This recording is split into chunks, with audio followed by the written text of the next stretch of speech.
Hello, welcome to Paint by Blunders. In today's video we are looking at rust and 3 ways in which we can achieve it. We will be using dirty down rust, we will be using pigment powders, and we will be using oil paints, all to achieve a nice rusty look. Now you may have used one of these, you may have used none. Now hopefully this video will act as a bit of a broad overview on the results you can get from any of these 3 products. Now, if you're new to the channel and like what we do, please do consider giving us a thumbs up and a subscribe because it helps us out massively, and you can always change your mind later on down the road. Also, if you use any of these products in a different way that feel would be beneficial for me or anyone else that has watched the video, please do put it down in the comments. The last video that I did, which was on verdigris, there were some amazing tips that I didn't include in the video that people put in the comments that are well worth knowing and are great. Now, let's get to it.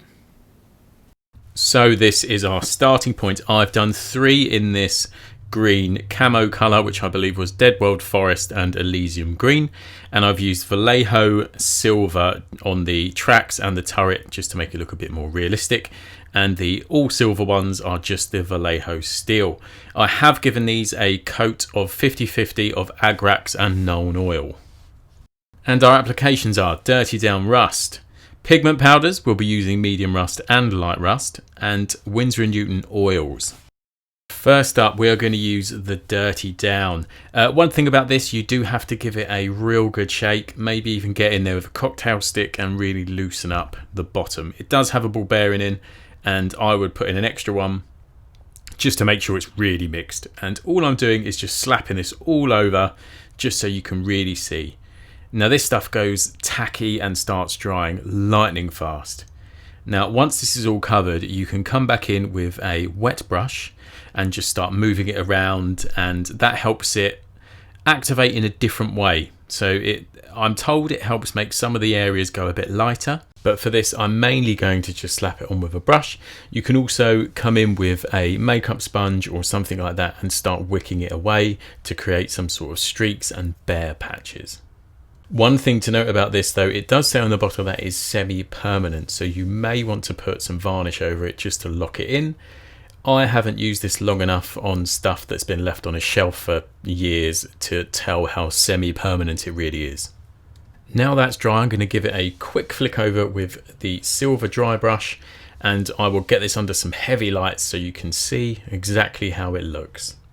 And I think the dirty down has smashed it yet again, and it looks really good and very effective. Now onto the dirty down on our painted mini. So I'm just blobbing it in select areas where I want it to be nice and thick. You can then come in with like a wet brush and just start dragging it down and creating sort of a more natural looking rust patch essentially. And it does, even though it starts to go tacky and quite dry, it does have a lot of like reactivation time. And this miniature is quite small, so I'm putting it on with a brush, but there are some really interesting ways if you're doing something a lot larger where you can smother this on and you can create some really interesting effects by just putting like a wet rag on it to make certain impressions and indentations in the dirty down. They use this a lot in props if they're doing armor and such like that. And really have a play around with this stuff. There's a lot of things you can do. As you can see, where I got it wet in certain places, it's really made that dirty down pop and look a lot brighter. Now I'm going to get this under some bright light so you can really see it.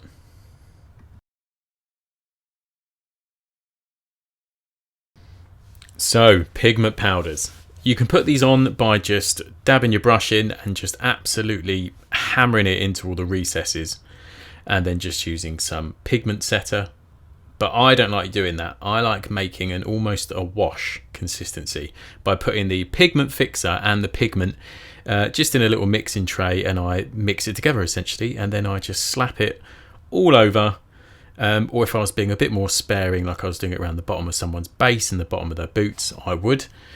And again, once this is completely covered, you have options. You can come in with just a clean brush that's nice and wet and just start pulling away like I have here.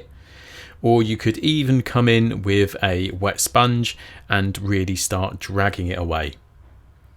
You can also use this to create streaks and really effective rust marks like that, but for the purpose of this one, I'm just caking it for you. And that was the medium rust, but I also wanted to show you the light rust. I'm doing this exactly the same, where I'm creating it into a bit of a wash, and I'm just placing it in certain areas. I think it's a bit too bright personally to put all over the miniature, so I'm just picking out where I want that little brighter bits of rust to sort of streak down.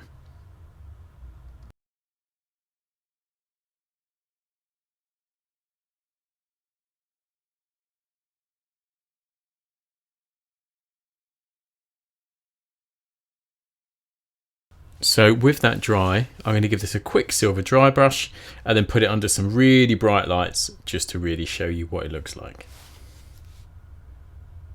Now, I really love the effect of pigment powders. I think they've got that lovely matte tone, and I probably use these more than all the rest. So for our painted mini, I'm going to use the exact same two mixes of the medium rust and the light rust, and just be a bit more sparing with it and a bit more controlled, picking out where I want that rust to sort of shine. And if it's quite wet like a wash like this, one of the things you can do is it's the direction you place the brush. As if you can see here, I'm starting it where I want the least amount of pigment powder and ending where I want the most, because that pigment is going to deposit the thickest where your brush leaves the mini. So as you can see, it looks great under bright lights. Once again, I think the pigment powders are one of the most natural ways you can do rust. So on to oils, and possibly my favourite thing to use at the moment. Now I've got these out just so to show you how you might want to mix up your rust colours, but the burnt sienna is pretty much my go-to for rust, and adding a little bit of yellow to make it a bit more orange. So if you've not used oils before, a great way to mix them up is just put them onto a bit of card first. The card will help draw out some of the oil and hopefully will make them dry slightly quicker. It won't be life-changing amounts, but every little helps when it comes to oils because they really take a long time to dry. So one of the things I do when I've got my oils out is I like to see what sort of tones I'm going to get just by mixing them. And I'm not worried about making a mess or anything like that. This is just experimenting to see the sort of tones I can get. Eventually you'll sort of know what you can achieve and the ratios, but if you're new to it, it's definitely something I'd recommend.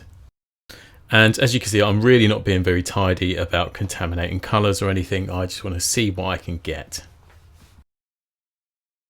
Now once I've got my colours down, I might put a little bit thinner in these pots, and I'm just going to make up a bit of a thick wash using the colours that I've got here. I'm predominantly going to be using the burnt sienna and a tiny bit of the yellow. Now one thing I would recommend is having a little pile of cheap brushes to use with oils. I would use one to knock up the colour like I am here. I would use a separate brush to apply it.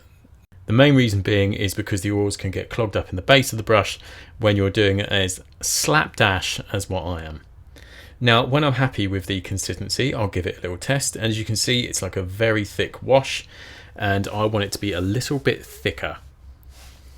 So I'll just keep adding that burnt sienna until I'm happy with the consistency. And I will be using these washes on both the all metallic and the painted version of the miniatures. So with the painted miniature, I am just doing this in very select places and making streaks and putting it on fairly thick, and anywhere I think it's slightly thin, I'm just using some of that burnt sienna and yellow mix, almost pure, just to bolster it. Now once that's on and it starts to go fairly dry after about 20 minutes, I've got a little bit of thinner on the brush and I'm just feathering out those edges to make it look nice and natural. One thing to note is to keep a little pot or another little tray of thinner. Just keep cleaning your brush just so you are actually moving the oil and taking it away, because otherwise you'll just add more. And you'll see you can create some very interesting effects and move around the oils, and you can do this for ages. Because although the oil might be dry enough that we can reactivate it and move it like this, it won't fully cure for at least 12 hours minimum. Oils are definitely my favourite to creating some really unique and incredible smooth blends, and I believe that oils work best when used with other painting effects as well. But here's the oil under the bright light, and I think this looks beautiful. Look at those tracks. So for this example, I'm literally going to cover the entire model in this oil wash, just so you can see what it would look like all over it. Again, you can, if you've used streaking grime or any other oils, you can come in when this is sort of gone tacky as such and start wicking it away, and you could really have some interesting streaks that would look really effective and really gnarly. Again, using that in conjunction with the dirty down or the pigment powder would look phenomenal.